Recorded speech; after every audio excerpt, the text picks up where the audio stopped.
Okay, so back to micrometers. So much of this is just units of experience. Everybody can learn this. It's actually quite simple. Units of experience. So once you get a little experience under you, you'll start picking up faster and faster and faster. So for now, just go slow. Pay attention to the numbers. Write them down like I'm doing. And it should not be a problem. We do another one? Sure. Wish it just spun. I could spin it and like, oh, there we go. That's fine. You actually kind of have to set it up.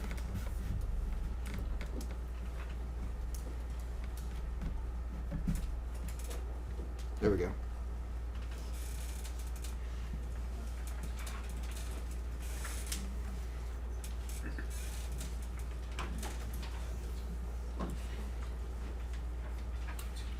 .2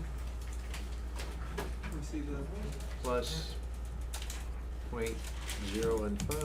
Okay. 0.2. 0.2. How many up and down lines after that? 0. None. Yeah. So if you want to put a placeholder, fine, go ahead. How many on the thimble? 15. 0.015. 15.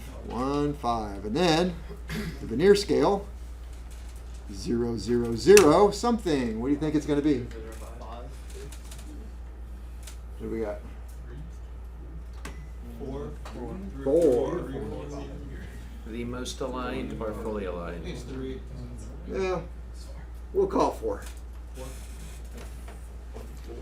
0, 0, 0, 4.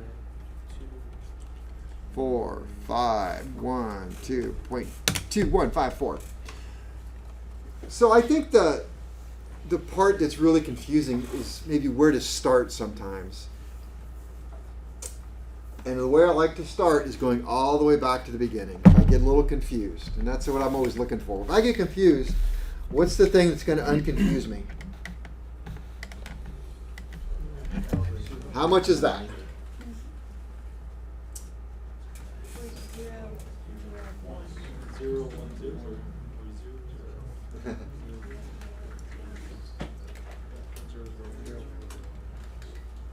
That's how much?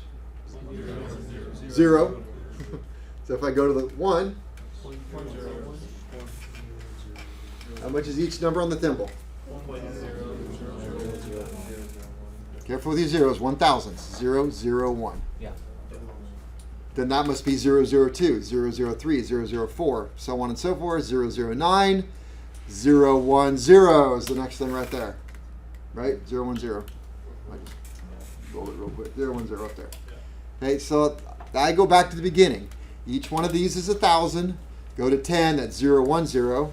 Go to the 20, it's 0, 2, 0. And by the time I get to the next 0, I should be 0.025 and 1 up and down line. So is each like rotation aligned? So to speak? Yes, every time it goes around, it's going to line back up. Okay, for sure. There are 40 threads per inch. Takes you a minute to figure out why that matters. 40 threads per inch, so each time it goes around for 1 inch, it's going to go around 40 times. 1/4 of that is 0.025. Okay, right? Because 4 turns get you 0.1. See, nobody cares. So 40 threads per inch, if you go around 4 times, it's 0.1. 1, 2, 3, 4. You end up, how many times do I go around there? Once. Twice. 3 times. 4 times around brings me to 0.1. Okay. Yeah, because 0.1 times 10 is 1. I wrote it out. I'm like, oh yeah, it's 40 threads per inch. I figured it out, but then I'm like, who cares? Yeah. Just clarifying just real quick. So the veneer scale does the 10,000ths, right? Yeah. Yes. Okay. Thank you. Okay. So I'm gonna move on from this. See where we are now. Let's see.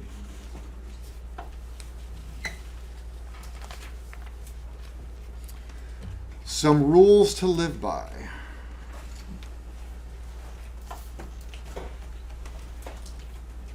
rules.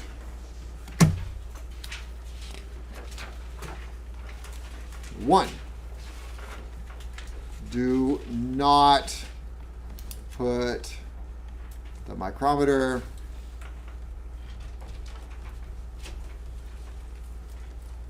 in a vise.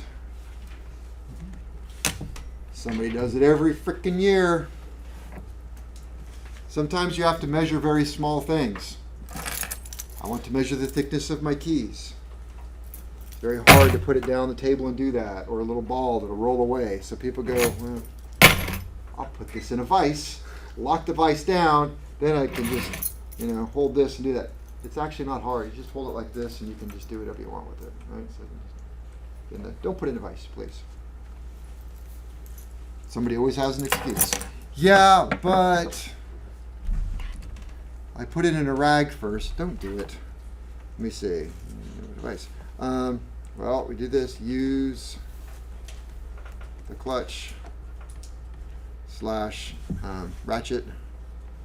What the slide call it? Ratchet. Yeah, ratchet.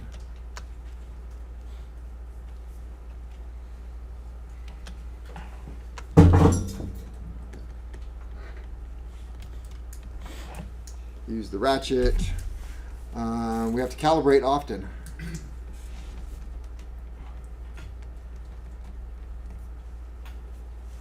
How do you calibrate? Standard. Well, to actually calibrate it, you have to take it to a lab. So once a year, you would either take all your tools and you take it up. There's a cal lab that I go to up on Bradshaw. When I worked at the Clarksburg and Executive, once a year we had a guy with a big old truck and trailer would come in and we'd just take all the tools out to him and he would calibrate them and give them all back, so we wouldn't be without tools for a while. But you have to have a little sticker on there that says it was calibrated, and it goes back to divisions of weights and measures, so I'd have everything calibrated annually, plus have the standard calibrated so we could double check this against this, right? So it's not enough to just close it to 0 once a year and go, I self-calibrate, right? You got to actually should have a sticker on there that says you calibrated it. Any tool where you use a number to return something to service has to be calibrated. By that I mean, if I'm reading an instruction manual that said, and verify the output voltage is 12.8 or higher. If I'm going to measure that voltage and it's returned to service, I got to have the voltmeter calibrated. Says to torque something, got to have that done. So every measurement, everything. Which can be a little crazy because if you have a ruler, how often do rulers go out of calibration? Not very often. So, but I don't use rulers for return to service, so that's fine. So we use the gauge block, or it can be called a standard, to double check that. Let's see. Obviously, we should keep them clean. Don't abuse. It's kind of a unwritten rule, the norm, but it's a good norm. If you borrow somebody's tool, oh yeah, don't do this. You borrow somebody's tool and you drop it, you need to report it to them. Hey, I'm sorry, I dropped your tool. Another great thing to remember, or to use as an excuse, like I have this guy, like he's really nice, but he likes to come in my shop. Hey, can I borrow your calibrated? Calibration's expensive, and I've got a calibrated tensiometer to measure cables and all kinds of stuff. Can I borrow that? I would love to let you do it, but our rules are if I let the calibrated tool outside of my shop, I have to have it recalibrated, so you can't use it. Sorry. So, because this guy has broken everything he's borrowed so far. So he came to my calibrator. No, I don't have one. All right, keep clean, don't abuse. If you drop it, any calibrated tool, you borrowed it, you got to let somebody know, hey, I accidentally dropped it. I'm real sorry. I'll pay to have it done. Do not store the 0 to 1 in a closed position. So the 0 to 1 micrometer should have some space between the anvils on the carbide tips.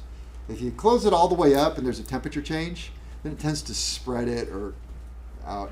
So don't do that. So just give a little space right there when you store it. The other ones, not an issue. I would challenge you to, but somebody would take me up on it. All right. All right, so that is called a what now? What's this called? Now, what kind of micrometer? Outside micrometer. If I wanted to get real specific, this is a 0 to 1 outside micrometer. And it should be calibrated yearly. But don't trust that. Right? Verify. Trust but verify. Yes? Could you just wait? I paid him to say that. Sometimes you have to measure the inside of things. Like, it's really common for you to have to measure the inside bore of this cylinder. So how would you do something like that? Well, very carefully. There are several ways that you could measure the inside of this cylinder. These are called T gauges. What can I say about a T gauge? It is the most inaccurate way to accurately measure something you're ever going to come up against. You have to think three-dimensionally, and this is not easy for me to explain. But I am measuring a circle that is also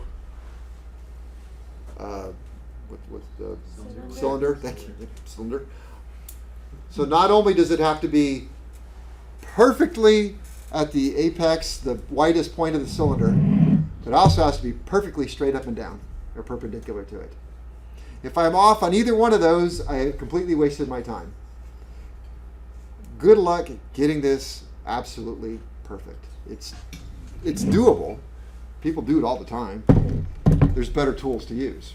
But you got to walk before you can run. So, rule number one with inside micrometers, or measuring inside, when you use this, don't do this. Because that's not good for them. There's a hardened steel in there. Also, don't do that and let them fly, because pieces will go flying, and then you will spend the next hour or two looking for all the little pieces and springs in there. So, as much as possible, don't do that. Sometimes it just happens. I'm not going to yell at you much. All right. So the way I would do this is put it in here, put it off to the side, release it, let it expand. So now it's expanded inside of here. Okay. I need to get it perfectly straight up and down. One of the things I like to do, I'll tell you how I do cylinders, and you go from there. This is called the flange, cylinder flange right here. This is the skirt, this is the flange. So the flange is the part. I can identify the flange as being that far down exactly. It's a repeatable spot. I always want to get to the same spot multiple times. So what I would do is have it offset a little bit, straighten it out, and get it as perpendicular as you can in the spot you want to go to. Because when you go a little offset and straighten it out, it tends to find the widest part of the cylinder all on its own. And then all you have to do is try and get this little pin to be visually lined up against the skirt here, and this one visually lined up against the skirt there. And if you did that, you'll tighten this down, and you can pull it out, and it's probably close to being close to the right size. Now, you can verify that.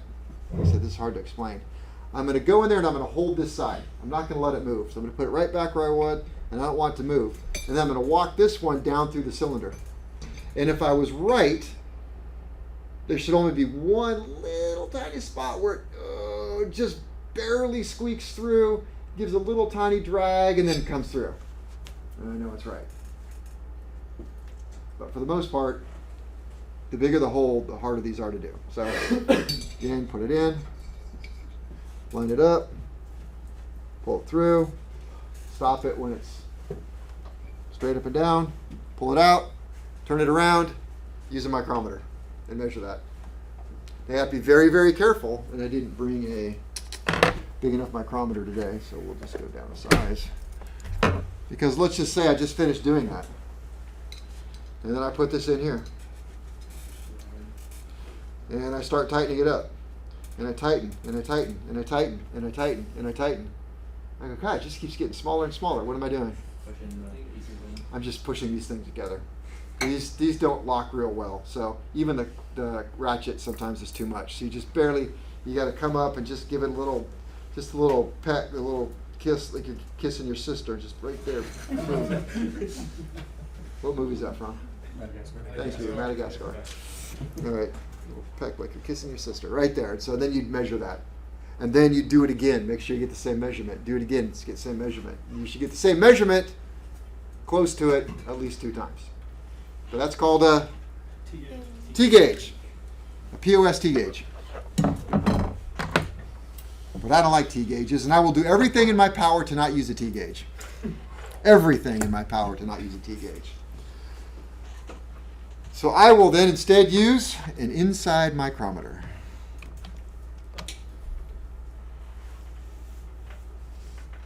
Oh yeah. Things to not do with your micrometer. Borrowed my coworker's C-clamp. It's a calibrated C-clamp. It's even funnier if you can see a vice grip hanging off one. So an inside micrometer looks like that, or it looks like here. The problem with inside micrometers is you have to set them up, and they can be a little tricky to set up. So if I want to set it up for this one, let me see. Oh, somebody lost one. Oh, I don't think this one will do it. You got to find the right insert. So here's one. I put this in here, and I put this in here, and I try it. I know it's going to be wrong. Lock it together. So there, I got the little extender on it, and I put it in there, and it's actually close to being right.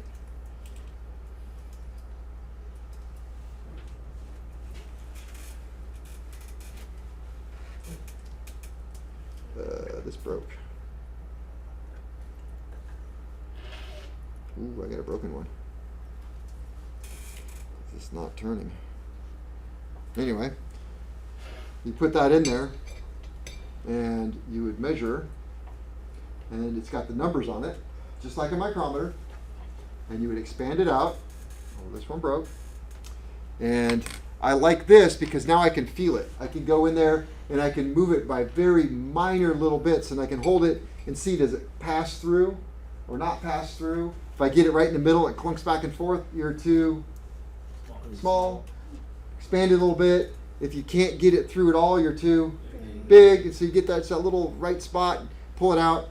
I actually don't usually read the micrometer here because, well, started my shop, we didn't pay to have them calibrated. We paid to have these calibrated. So I just use this like a T-gauge, just turn it around and measure it. Or measure it, verify it's calibrated, and then you can use it. But it can get tricky because sometimes you can read what's on there, and sometimes you add a half an inch. So you have to add half an inch to whatever you're reading. So then you start doing all this crazy math and stuff, and that becomes a little more difficult. But this is an inside micrometer. It doesn't seem to work, which is really bugging me, if you can't tell. Oh, I see what's going on. The guts are moving. We can fix that. Maybe.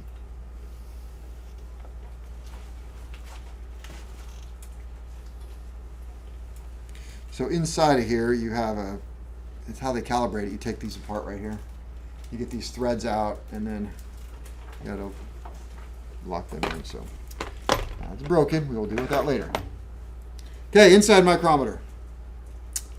So if I wanted to measure this cylinder, honestly what I would do, and I'll show you this in engine class, it's a little much for this class, but I set it up with an inside micrometer, I get one measurement, and then I use a bore gauge. Do I have a bore gauge? I probably just took the slide out and everything. There, I use a bore gauge, but I'll show you how to do that when we get to engines. So using a bore gauge, once I get a bore gauge set up, I can do a set of 6 cylinders, or anybody can do a set of 6 cylinders in about a minute, maybe 2. It's very fast and easy. So inside micrometer, here we go. So we have the inside micrometer, the outside micrometer. Good so far? Yep. Okay. Then we have the dial calipers. Yeah. For that type of inside micrometer, do you measure it twice, just like a T-gauge, to make sure your measurements? No, I'm pretty confident. Okay. Actually, once I know that I've got it set where I like it, I'm confident in that. I Are don't. you even required to measure it twice with the T gauge? T gauge, you can measure it 8 times. You're going to get 8 different answers. If you get 2, you'd be lucky. 2 match. Yeah. So what's the point of a T gauge if it's so inaccurate? Let's make you nuts. All right. So slides are a little out of order. Let's keep going down the same path here. There are times when you have to measure little tiny holes. Like, for example, I need to measure these bushings right here. Well, good luck getting it inside micrometer in there, as they only get so small. So now how am I going to get into there? Well, they make ball gauges. Ball gauges go up to 1/2 inch. That sounds like something I'd want to know. So a ball gauge.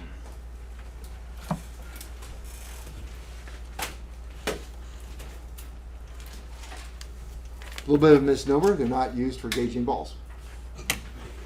This little ball in the end, soccer balls, softballs, that kind of thing. So, ball gauge. This one is a typical set, 1/8 inch to 1/2 inch. So what it is, there we go. T gauges, ball gauges. There we go. In the red set right here, there's a set of 3. Here we go. The ball gauge, it's got a little ball on it, and there's a little thing that spreads it out, little doohickey in there. So as I turn this, it spreads these little balls out. So if I put it in here, and I turn that, it eventually is going to come and touch. Well, it's not here because this only goes up to 1/2 inch. That's bigger than 1/2 inch. So this wouldn't work, would it? This is a great tool for measuring guides. You'll use this for guides. If I wanted to measure the hole right there, which I never would, right in there, this would work. So I could put that in there, spread it out until it just touches, just a little peck. Right there.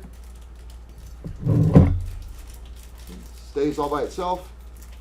Slide it out. Measure it with Micrometer. outside micrometer. So take my micrometer, measure it, done.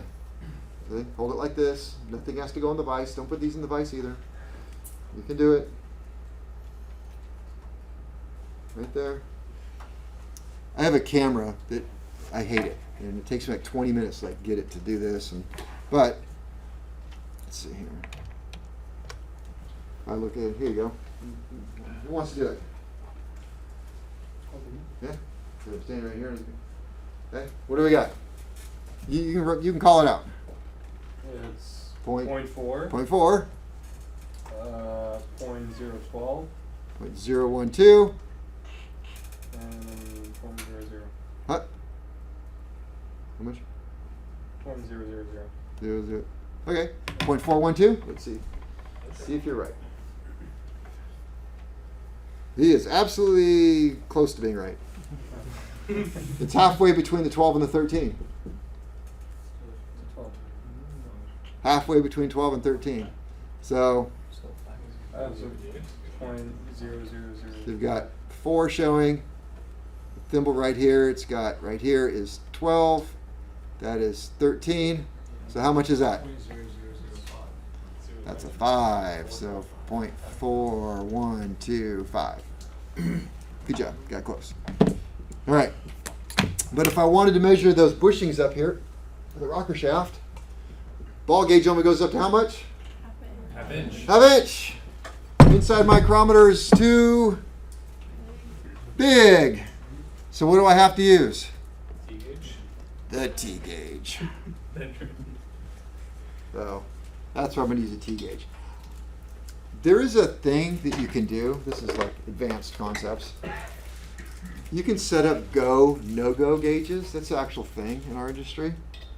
So you can take one, you can look at the manual and say, well, it's got to be between this size and that size. I can make one that should fit and one that shouldn't. Maybe that's a little bit advanced right now, but it makes life easier. We'll talk about that in engine class.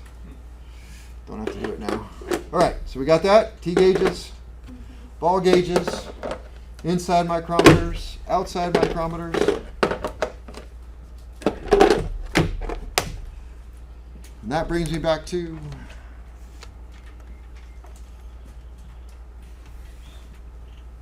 dial calipers. These are a great tool.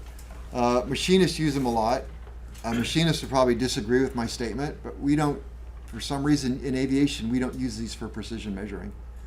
So if I want to measure this crankshaft right here, I would never use this. In fact, we never calibrate them. They usually say in our shops, reference only. I think the reason why is they're a little too flexible. It's just not what we use. But they're a fantastic tool for getting really, really close. Like if I had to know, was this around 2 inches or around 3 inches? I can put it on there and go, yeah, it's around 2 inches. I'm good. If I wanted to know, somebody said, go get me a piece of 032 metal. Okay, well, how big's the metal? 30 seconds of an inch. 0.032. There you go. It either is or it isn't. Oh, that's 4.0, that's 3.2, that's 2.5. There we go. So that works great. These measure in multiple different dimensions, though, so it's awesome. So right here, you have something that can measure how thick that is, right? Or you have these where you can measure how big is that hole, Okay. right?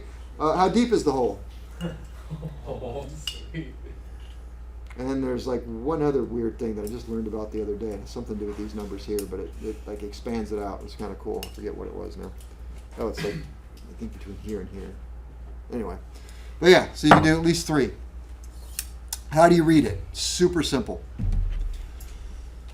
Right there is the 1. So how much, so you read it at this line right here. So if it was right here, that would be 1 inch. So each one of these is the 10. So that's 1. Can we turn lights on? Yeah. You see better? 1.4. 1.4. And then we come over here and just read this. And this reads in thousandths of an inch. It says that right there. Each line is 0.001. So that's 1 thousandths, 2 thousandths, 3 thousandths. We'll just come over here. It's 50, 51, 52, almost 54. But we can say 52, make up something, 8. So it's 0.452, and the rest of it is about an 8. So easy. Everybody see where I got that? Yep. 'Cause I don't have a lot of examples of this one. What is it called? Dial caliper. This is a dial caliper.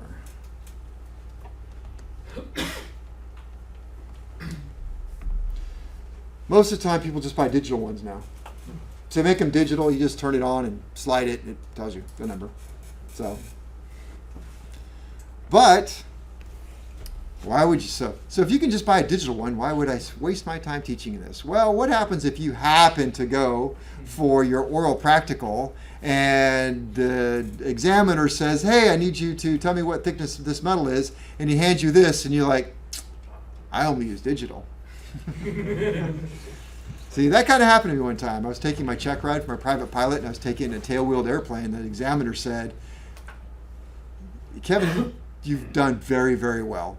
He said, we have a soft field landing, which we'll do when we go back to Clarksburg because it's a grass runway, and I just need you to demonstrate a wheel landing here at this airport, and we are good to go. And a wheel landing is where you come in on a tail-wheeled airplane, land on the mains, and leave the tail up. Well, I was taught in this plane, don't do that. Always 3-point it. And so I look over to smile, I go, well, you know, the owner of the airplane and my instructor said, we don't wheel land this airplane, we always 3-point. So I don't have to do that one. And he said, it doesn't work that way. He goes, as part of the check ride, you either do it or you fail. But he was real nice. He said, you got nothing to lose. I mean, it's your choice. I'm like, you're right, I got nothing to lose. I'll try it. So in theory, I knew exactly what to do. And so I came around and wheels. Now, you have to push forward as soon as the wheels land, but I make a living doing prop strikes, and so I didn't want to do that. So it started to bounce a little bit, and he just reached up and did that. don't ever tell anybody. So I won't tell you who it was, but he passed away a long time ago. He's a real nice guy. So I got my license. All right. So you have the digital, then the dial, and then you have this thing, which is the vernier caliper. Why you'd want to use a vernier caliper, I don't know. I can't even see them anymore. I used to have really good eyesight. I have to almost use a magnifying glass. There's no dial, there's no batteries, there's no nothing. You just got to be able to read this thing. Oh, by the way, see, you had the measuring for outside diameter, inside diameter, measuring depths, has all that little screw to hold it. All right, but you got to know how to read this. So, where are you going to read it? Yep. We're going to read it right here. Follow? Okay, so we're going to read it right there. There's our line we're reading. We're going to start down here and read it. Well, this is how much right there? So we know we're less than an inch. I even wrote that, less than an inch. So we're between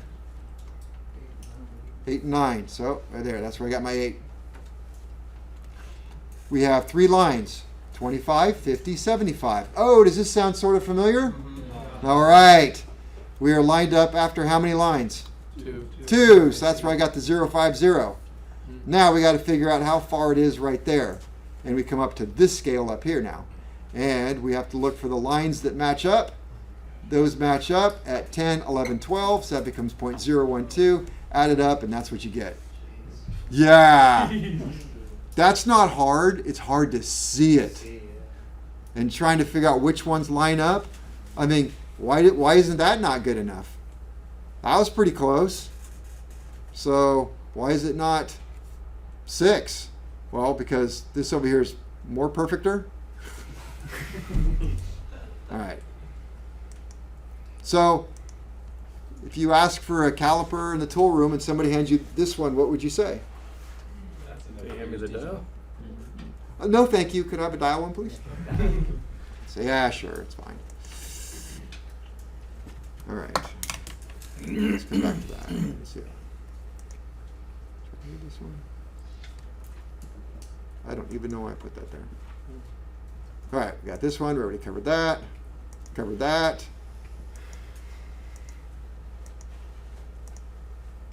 All right.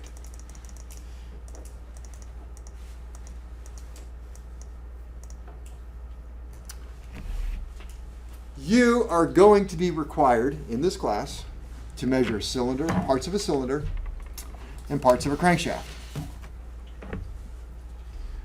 I'm not asking you to measure a crankshaft like somebody would who's actually overhauling an engine.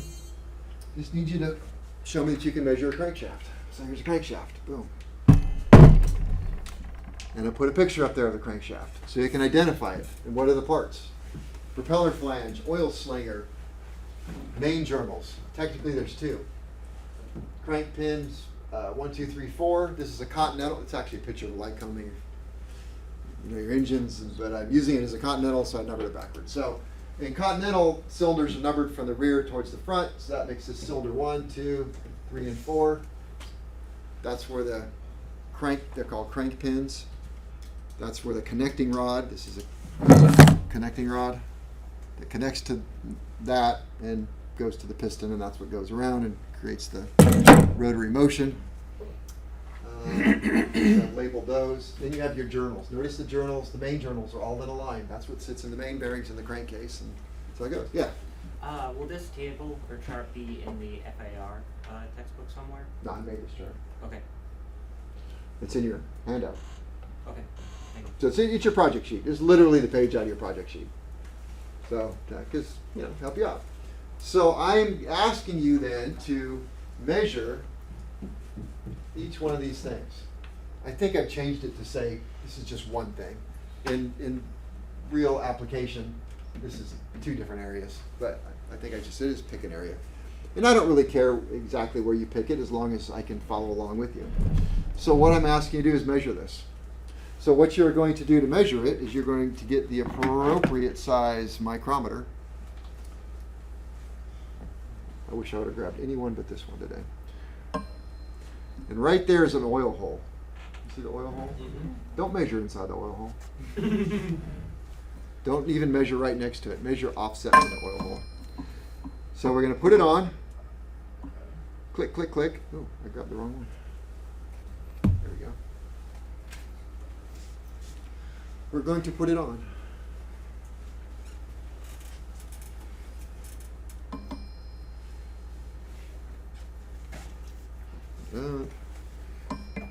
What did I forget?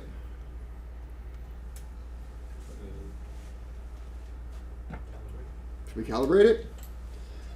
All right, when you are assigned a set of micrometers, you should calibrate it. You should at least know.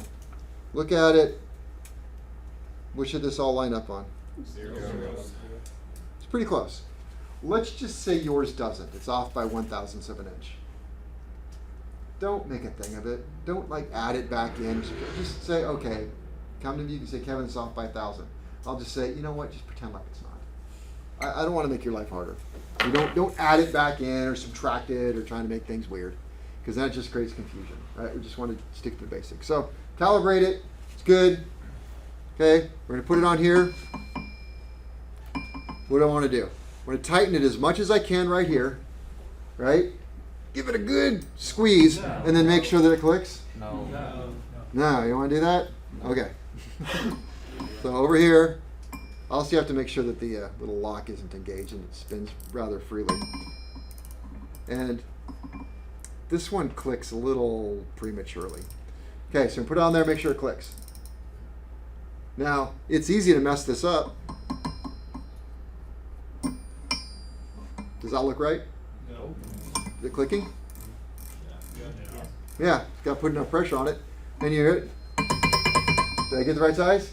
No. Okay, so when you put it on, I'm going to bring it up to touching. Okay, I instinctively just go up and down just a little bit, just make sure I feel, got no slop in there. Lock it, slide it off, and read it. So right now I've got, this is a little bit of light.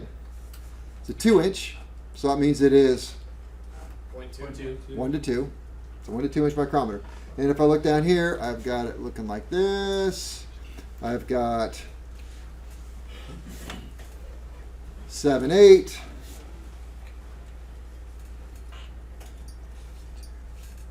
One, 2. I got the thimble just after that. And I've got 22 and 23. So what am I measuring right there?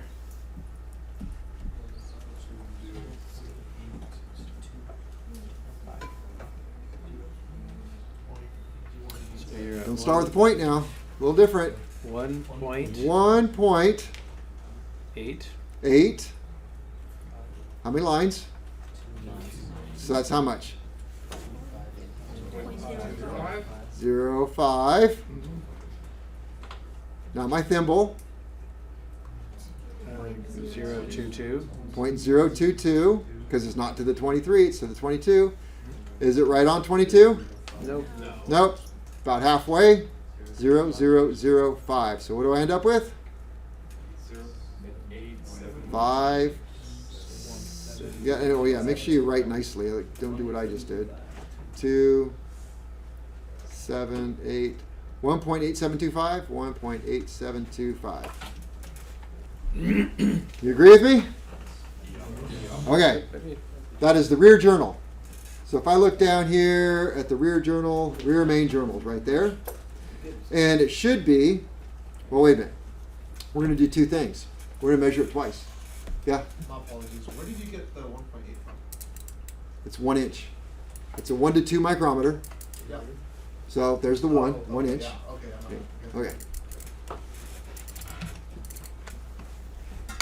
So I just measured it here. Now I'm going to measure it 90 degrees off from that. So turn it 90 degrees. Just go in the middle for this class. Just go in the middle. Okay? Good? Okay, take it off.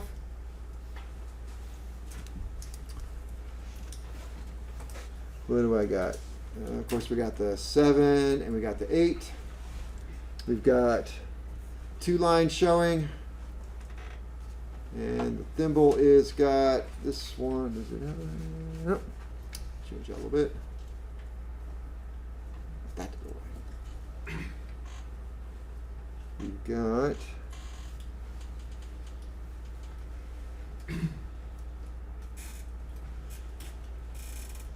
all right, how much is that?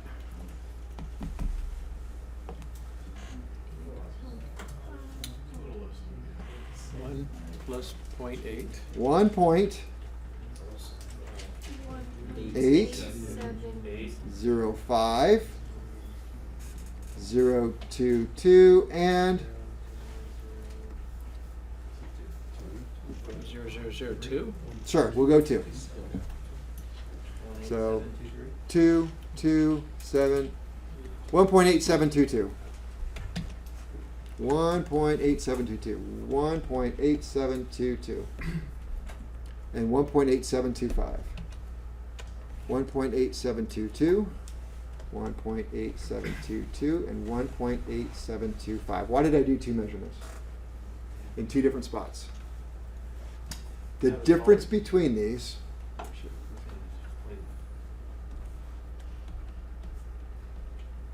the difference between these two is 0.0003.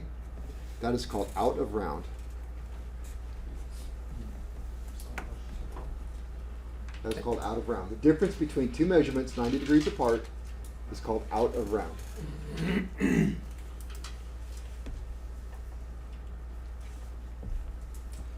Took me like a year to figure this one out. Boom, look at that. So, right there, that measurement and that measurement. The difference between the two is called out of round, or OOR, out of round.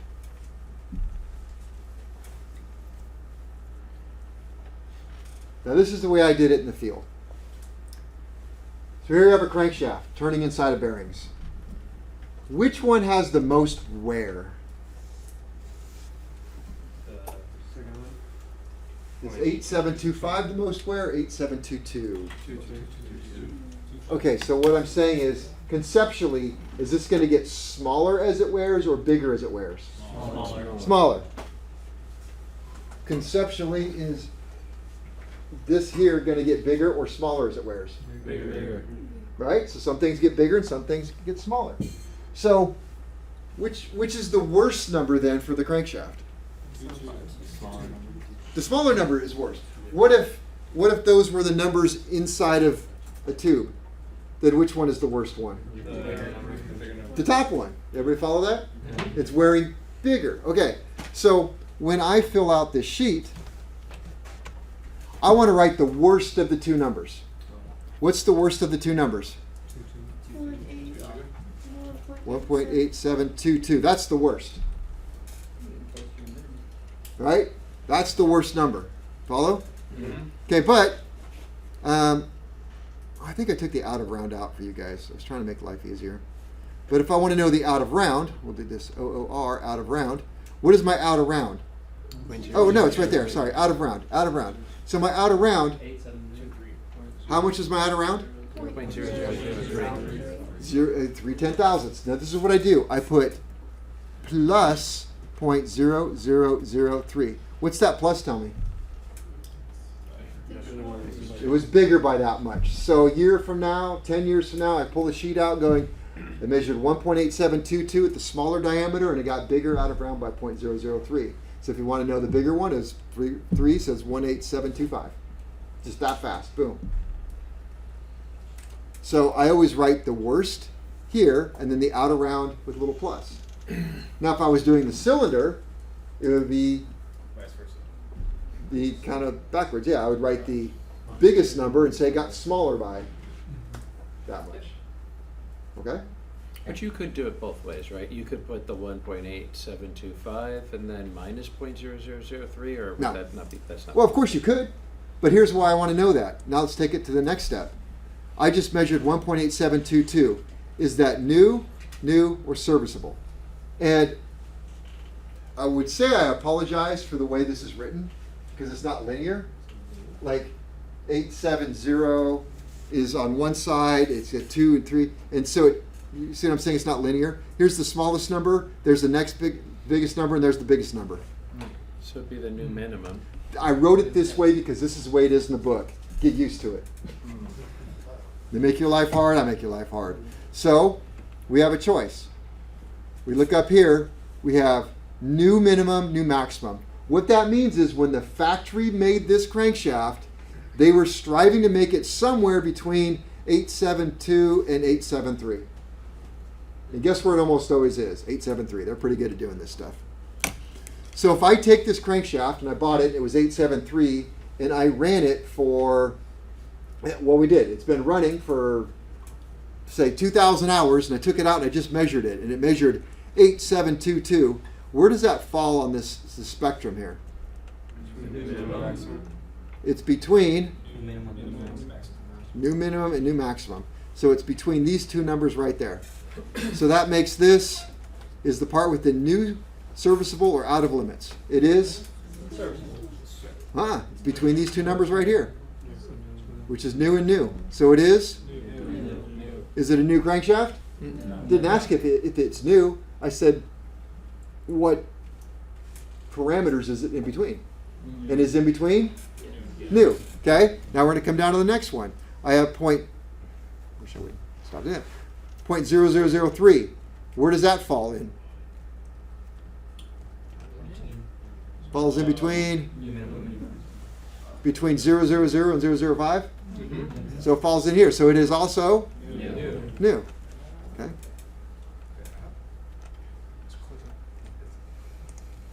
So that'd be new. Let's say I measured this front main journal, and I measured it, and I got 1.872 with 0.0006 as my out of round. Can you see that okay, or do I have to make it bigger?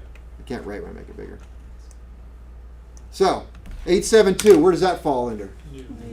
New. Okay. What about out of round? Serviceable. So this is new. This is serviceable.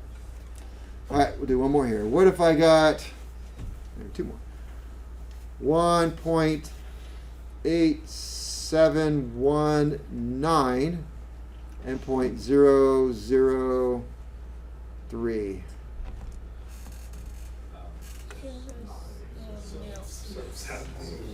Where is this one? Service, and this is? That's out of limits. That is out of limits. Okay, that's serviceable. So now what do you do with the whole crankshaft? Well, you have something that's out of limits, and so the whole crankshaft is going to be a problem. It's have to be fixed, but you still keep going through the whole thing. If I made this one, wish it wouldn't do that every damn time. There, 0003. This is now serviceable, and this becomes Out of limit. I added 0, so 00003. That is that is new. Okay.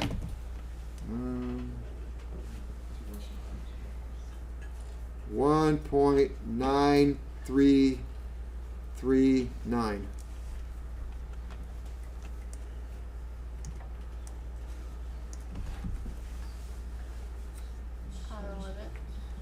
Out of limit. 39 is 3.9 is smaller than 4, so that is, this one is out of limits. This is, you'll be doing this in lab. This is the lab project. I just don't use my numbers. All right, so you're going to measure all those things. So out of round is the difference between two measurements. I won't have you do it in this class, but it's really helpful to know there's a thing called out of round and run out. Run out is completely different than out of round. I've never done this before in the classroom. I don't know if I can pull this off. But to determine A run out, that would be if this whole crankshaft maybe had a dip in it right now. And so as you roll it, it kind of wobbles. Or maybe if I rolled it, this right here would wobble. So that is called run out. And to do run out, well, of course I couldn't use this because how would I do run out? That would be crazy, right? So run out is done with a dial indicator. And you need a magnetic surface to put this on, which the desk is not. And you have to be very careful with how you set this up. There we go. And so it's got a... Oops. All right. So I can't have nice things.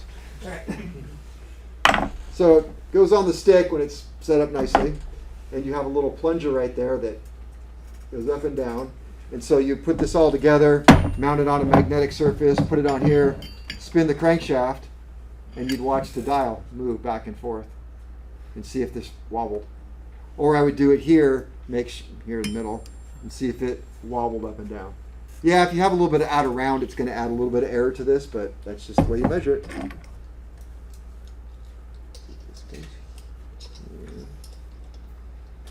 So, all right, so this is called a what? Dial indicator. Dial indicator.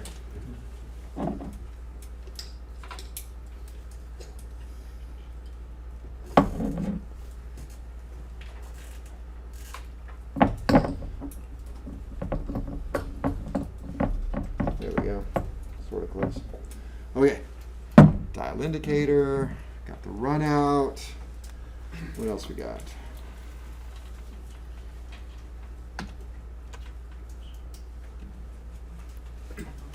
We did that, we did that, we got that, we got that, we did that. Feeler gauges. You won't be using feeler gauges. We just kind of skip over that. We just talked about that. And that gets me to the end of precision measuring. So, well, that was a lot. Don't be afraid to ask questions. But the real key to this is to go slow and write down your numbers. So I expect when I come up to you to check you that I see some piece of paper sitting there with numbers all over it where you're adding everything. But, I mean, you don't have to. I'm not going to downgrade you if you don't. All right. Anything I missed here? Dial, T-gauge, dial indicator, bore gauge, feeler gauge, measuring tools. Yep. Covered that all pretty dang well. All right. Part one. Sorry.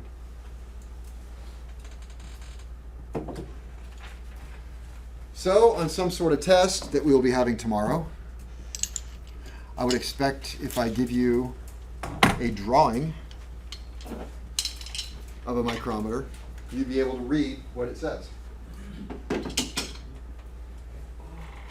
Which is a big ask, I suppose. But that's what we're going to do. So, test tomorrow when we come in. It will be on reading micrometers. I will have pictures of micrometers or similar. Let's see. Are we going to be able to buy scantrons for tomorrow?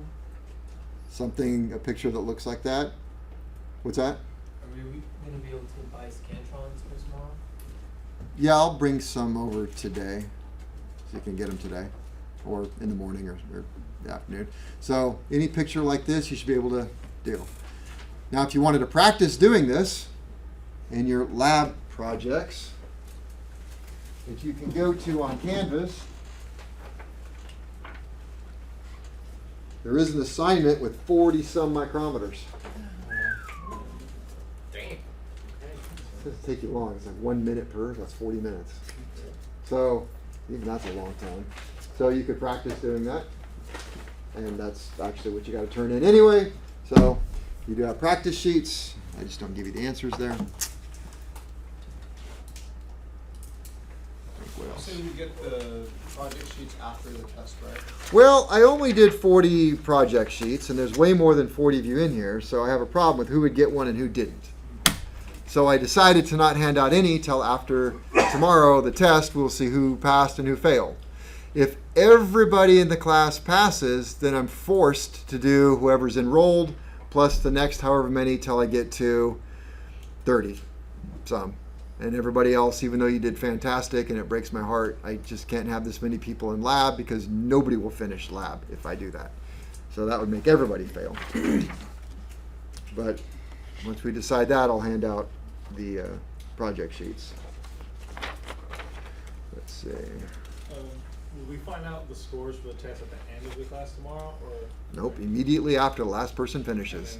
I will grade them as soon as the last person's done, run it through the Scantron machine. It takes me just 2 minutes. Everybody comes back in here. I'll hand you test out immediately. And then we'll know if we got it. Then you'll know right away. Then we'll have a talk. I would also expect that you would be able to, on the test, interpret measurements given to you. If I give you some measurements in a chart like that, you'd be able to tell me if it's new, serviceable, or out of limits. That you would have an understanding of that. Right. We good for about 20 more minutes, or yeah? Then we'll go to. Wait a minute. No, it's 5:30. Okay, break time. Still got another